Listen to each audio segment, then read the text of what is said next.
વિજય મારા મોઢે મચ્છર જતું રહ્યું હવે જા જલ્દી ફટાફટ ઓલ આઉટ પી લે એટલે કામ પૂરું. કાલે મારો એક ભાઈબંધ મને પૂછતો હતો કે લગ્ન પછી વિવાહિત જીવનની લાઈફસ્ટાઈલ કેવી હોય.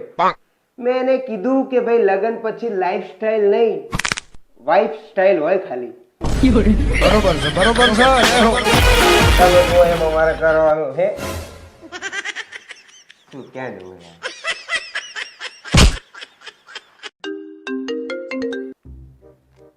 હેલો હા તું ઘરે છે ને? ફટાફટ કોમ્પ્યુટર પર જા તો મારે એક કામ છે. અરે મને એ બધું નહીં ભાવે યાર. અરે જાને યાર, મારે અર્જન્ટ એક ફાઇલ ની જરૂર છે. હા જાઉં છું.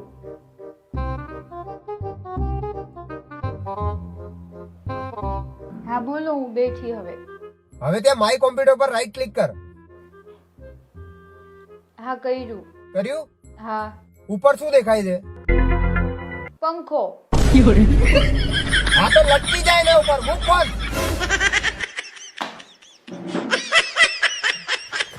વિજય આ લગ્નનો શું મતલબ હોય? લોકો કેમ આટલું ધામધૂમથી કરે છે?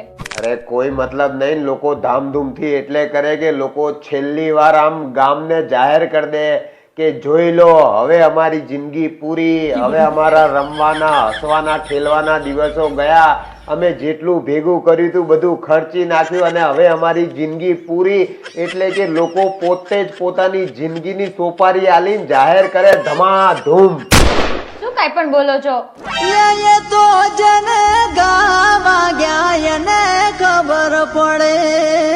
તમારા છોકરા સાથે મારી જયારે સગાઈ થઈ ને ત્યારે મારા બધા ફ્રેન્ડ્સ કહેતા હતા કે એનામાં બધું બરાબર છે, પણ હસન ત્યારે કેટલું ખરાબ દેખાય છે, તોય મેં લગ્ન કરી લીધા. આ લગ્ન પછી બાપડાને ત્યાં ક્યાં કોઈ દી હસવા જ દીધો છે? શું થયું બેટા, કેમ આવો ટેન્શનમાં બેઠો છો? કઈ નહીં મમ્મી, મને એમ થાય કે હું શું કરું છું. કોઈ કામ ધંધો નહીં કરતો, આખો દિવસ ઘરમાં પડ્યા પડ્યા આ બધા મમરા ખાઉં ને તમારા રોટલા તોડું.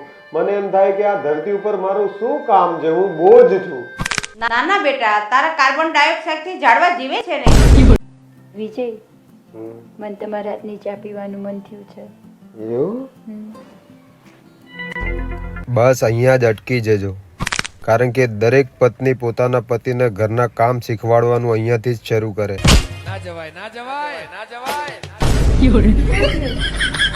કઈ નહીં.